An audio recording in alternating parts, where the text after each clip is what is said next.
Police स्टेशनमध्ये श्रीकांतशी काय बोललीस? मी तुझ्याबद्दल सगळं खरं खरं सांगितलं असेल तर काय करशील?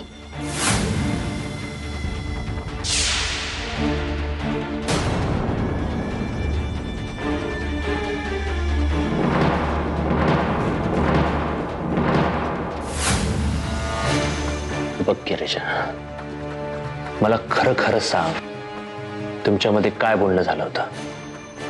अंजली मला का फोन करते सारखा सारखा? घाबरलास? तुझ्याबद्दल कोणाकडे काहीही बोलले नाहीये तरी एवढा घाबरलास? जर मी तुझं खरं रूप सगळ्यांसमोर आणलं असतं ना तर त्यांनी काय हाल केले असते याचा विचार कर जरा. त्या लोकांचं कोड कौतुक माझ्यासमोर गाऊ नकोस. आणि वेळ आल्यानंतर मी काय करेन हे कळेलच तुला. आणि श्रीकांत, त्याला तुझं खरं रूप कळल्यावर तो गप्प बसेल असं वाटतंय तुला? त्याने काहीतरी करावं यासाठी त्याला ती बाहेर यावं लागेल. तुला काय वाटतं मी त्याला बाहेर येऊ देईन? आयुष्यभर जेलमध्ये सडवत ठेवेन त्याला.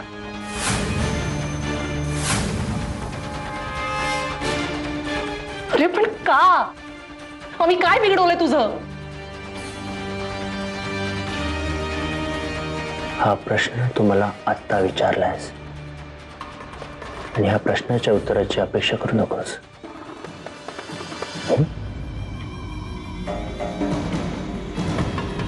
कट कर.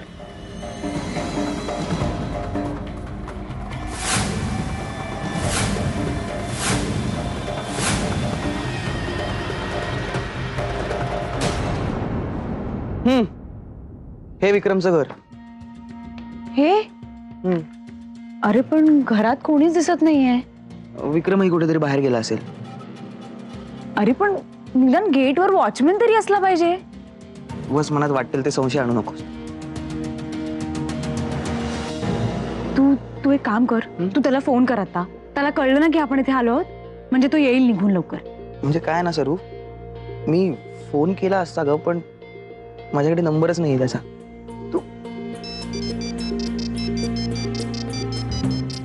हा ताई. कुठेस बंड्या? ताई ऍक्च्युली मी आणि सरिता इथे विक्रमच्या घराच्या इकडे आलोय, पण इकडे कोणीच नाहीये का? कुणी सांगितलं होतं तिकडे जायला? आत्ताच्या आत्ता ताबडतोब निघून या. अगं नाही, आम्ही जस्ट इकडे आलेलो, म्हणजे विक्रमला भेटलो असतो आम्ही. आणि तुला एकदा सांगितलेलं कळत नाही का बंड्या? अगं ते आम्ही इकडे आलो तर काही प्रॉब्लेम आहे का? तुझ्या प्रश्नांची उत्तरं देणं मला गरजेचं वाटत नाही. मी सांगितलं निघून या म्हणजे या. ताई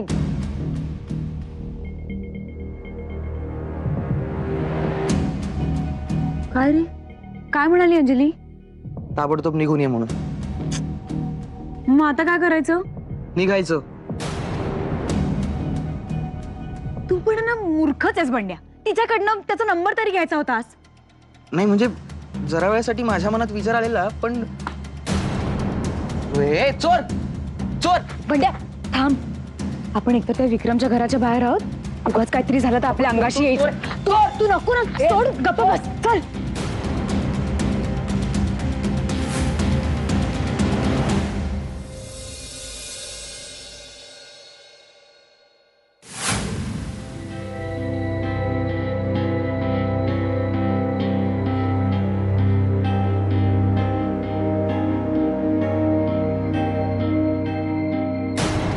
नमस्कार. तुम्ही इकडे काय करताय? अरे वा, तुम्ही मला ओळखलं साहेब. आता मला वाटलं तुम्हाला नव्याने ओळख करून द्यावी लागते की काय? हे असं सभ्य माणसाच्या घराजवळ येणं या वेळेला, ते पण तुम्ही, हे योग्य नाही. नाही नाही साहेब, आम्ही तुमच्या घरी आलोच नव्हतो. हो त्याचं काय झालं साहेब, मी असा इकडून जात होतो आणि नेमकी माझी गाडी झाली पंक्चर. आता म्हटलं बरी गंमत आहे का, आता काय करावं. मग इकडून तिकडून काहीतरी शोधून काढावं म्हटलं तर बघितलं, अरे बुवा हे तुमचंच घर आहे.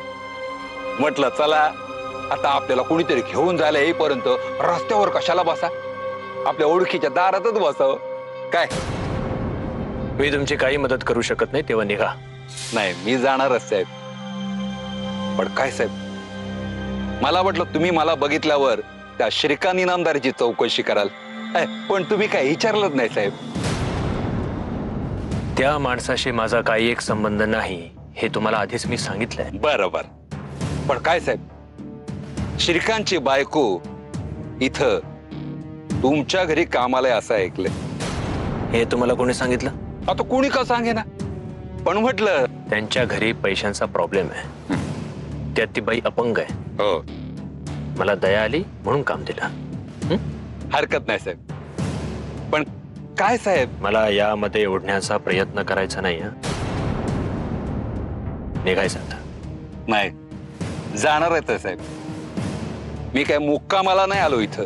जा आता आणि माझी अशी चौकशी करणं बंद करा.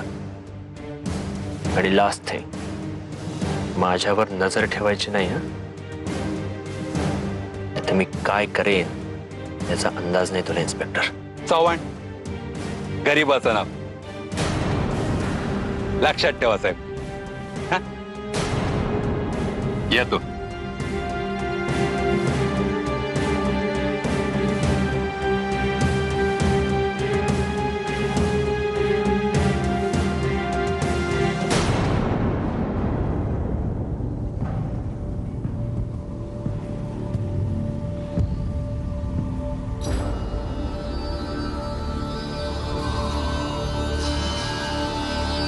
झोपली नाहीस अजून?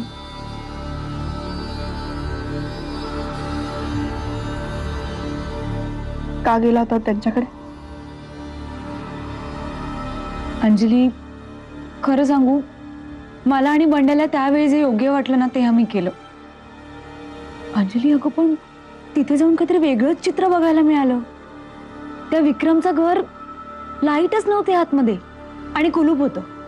एवढ्या मोठ्या घरात निदान 2 नोकर तरी असावेत. ते तर सोड, गेटवर वॉचमॅनही नव्हता साधा. अंजली, मी तुला सांगते ना, काहीतरी विचित्र घडते. आणि महत्वाचं म्हणजे आम्ही तिथून निघत होतो ना, तेव्हा त्यांच्या घरातनं कोणतरी चोरासारखं पळून जाताना दिसलं. मी सांगतेय तुला अंजली, म्हणजे बघ ना कसं होतंय की आपण दरवेळीला अडचणीत असतो तेव्हा विक्रमच आपल्या मदतीला धावून येतो. असं कसं? काहीतरी विचित्र आहे अंजली.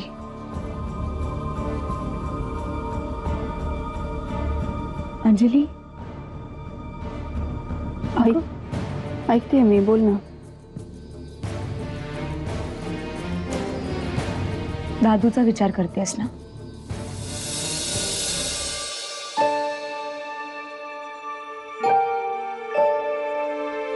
काय ग, काय चाललंय? खूप आठवण येते त्याची. बाबा गेल्यापासून भेटले पण नाहीये मी त्यांना.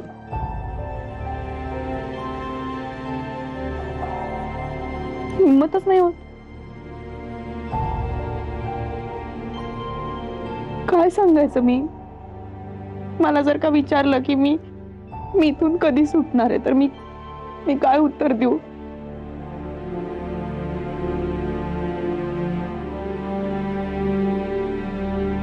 पण ना, ते निर्दोष म्हणून सुटायला पाहिजेत सरू. तरच बाबांच्या आत्म्याला शांती मिळेल. खूप धक्का बसला होता ग बाबांना. कसली मी पण खूप त्रास दिला ना ग बाबांना. वाटेल तसं बोलले तर ना, कशी वागत होते, काही बोलत होते, काही कळतच नव्हतं ग. अंजली, बाबा मला माफ करतील ना ग? मला माफ कर.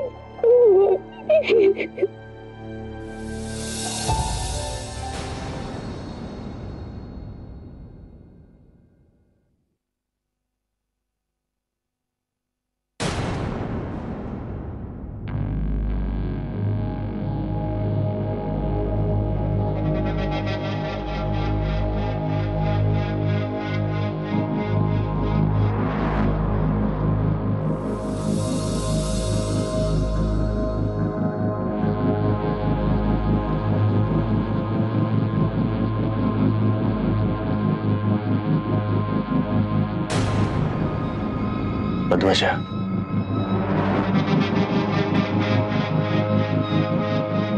माझ्यापासून तुला दूर जाऊन खूप दिवस झाले. खरंच वाटत नाही.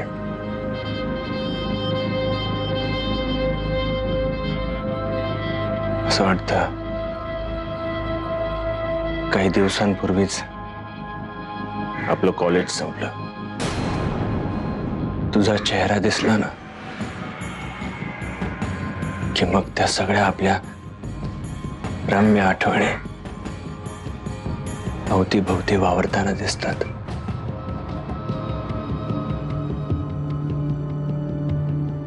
माझ्या आयुष्यातले सगळ्यात सुंदर दिवस होते ते.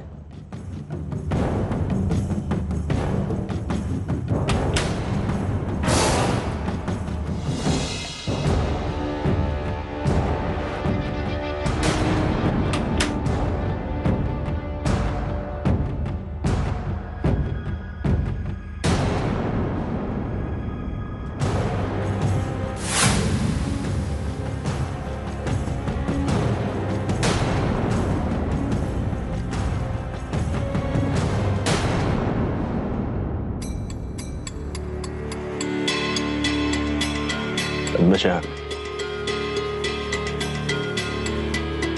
मला माहिती आहे की तू माझ्यावर नाराज आहेस. मी गिरिजाशी असं काही वागलो म्हणून. पण मी तरी काय करू? ती बघ ना, हट्ट धरून बसली आहे. श्रीकांतला बाहेर काढायचंय म्हणते. मान्य आहे तिचं श्रीकांतवर प्रेम आहे, पण श्रीकांतने तुझ्याशी लग्न करण्याआधीपासून माझं तुझ्यावर प्रेम आहे. तू तिला समजाव. तिला सांग की तू तुझा हा हट्ट सोडून दे. मग माझ्याकडून तिला कुठल्याही प्रकारचा त्रास होणार नाही, कधीच नाही. तू समजव तिला.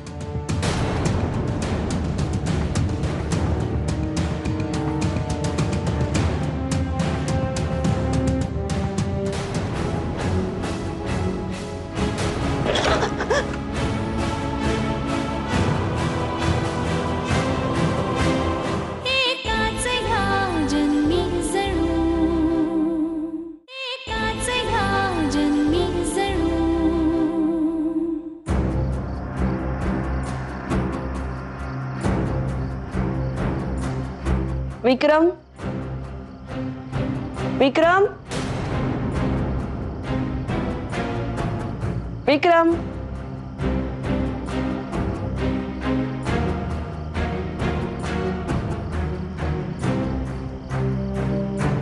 विक्रम,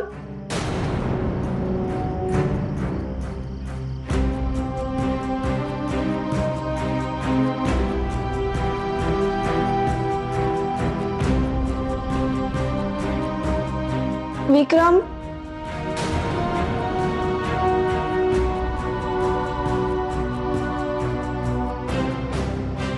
विक्रम,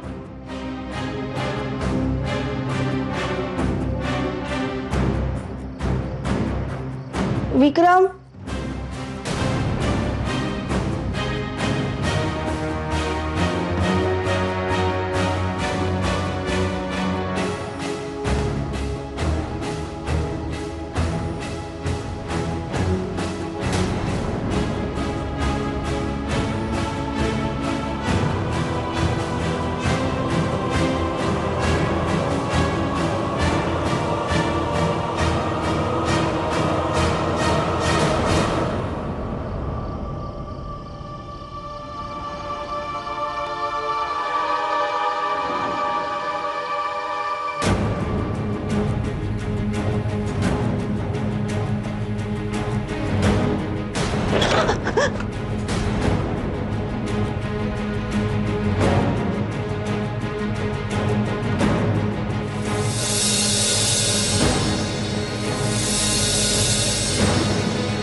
तू इथे कशी काय आलीस?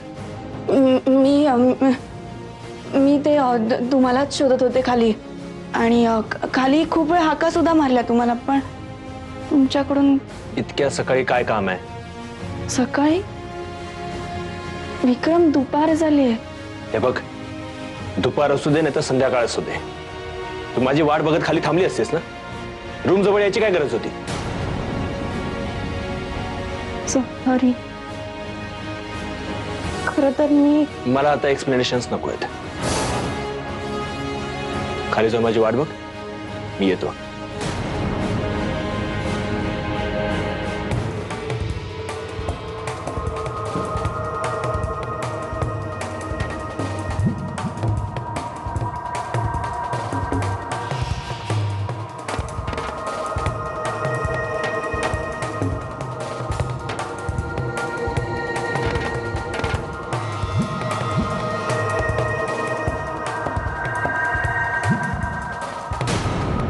एवढं काय महत्वाचं काम होतं? महत्वाचं काम म्हणजे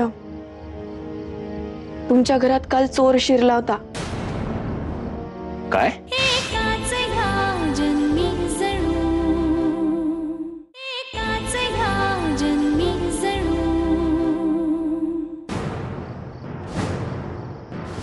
हा अंजली बोल, काय काम होतं तुझं? कालपासून खूप वेळेला फोन केला मी, तुम्ही अटेंडच नाही केला माझा कॉल. हो, ऍक्च्युली मी एका मीटिंग मध्ये बिझी होतो म्हणून मला कॉल अटेंड करता नाही आला, आणि नंतरही इतका गुंतलो की मला कॉल करायचं राहून गेलं.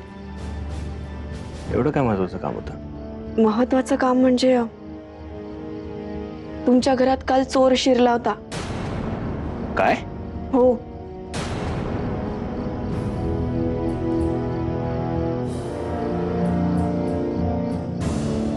खूप सामान चोरी झालं का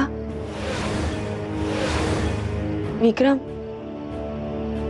खूप सामान चोरी झालंय का? घरात चोर शिरला होता हे तुला कसं माहित? मला सरितानी सांगितलं. सरिता? सरिता म्हणजे श्रीकांतची धाकटी बहीण. तिला कोणी सांगितलं? सरिताला कोणी नाही सांगितलं. ती आणि बंड्या तुम्हाला भेटायला इथे आले होते ना, तेव्हा त्यांनी त्या चोराला पळून जाताना बघितलं.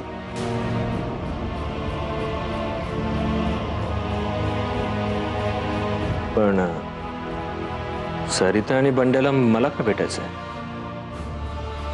श्रीकांतच्या तारखेचं टेन्शन जसं मला आहे ना, तसं त्यांना सुद्धा असेलच की.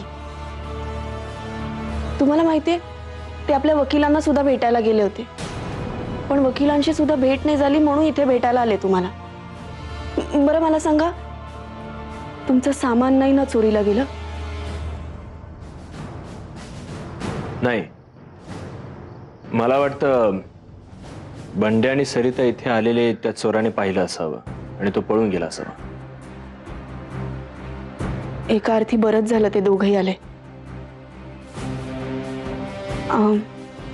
विक्रम, तुम्ही वकिलांना भेटलात का? काय म्हणाले ते?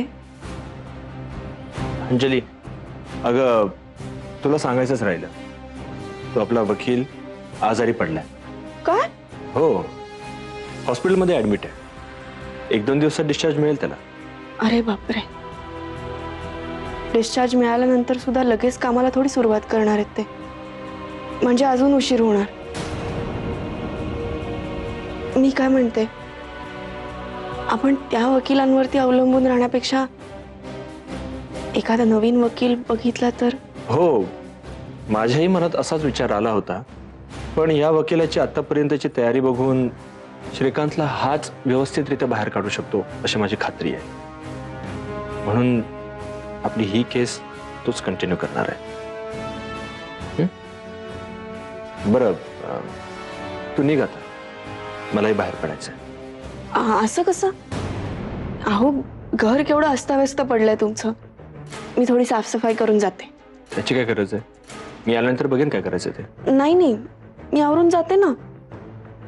आणि मला आता समजवण्याचा प्रयत्न करू नका, कारण मी जे ठरवते तेच करते. जशी तुझी इच्छा.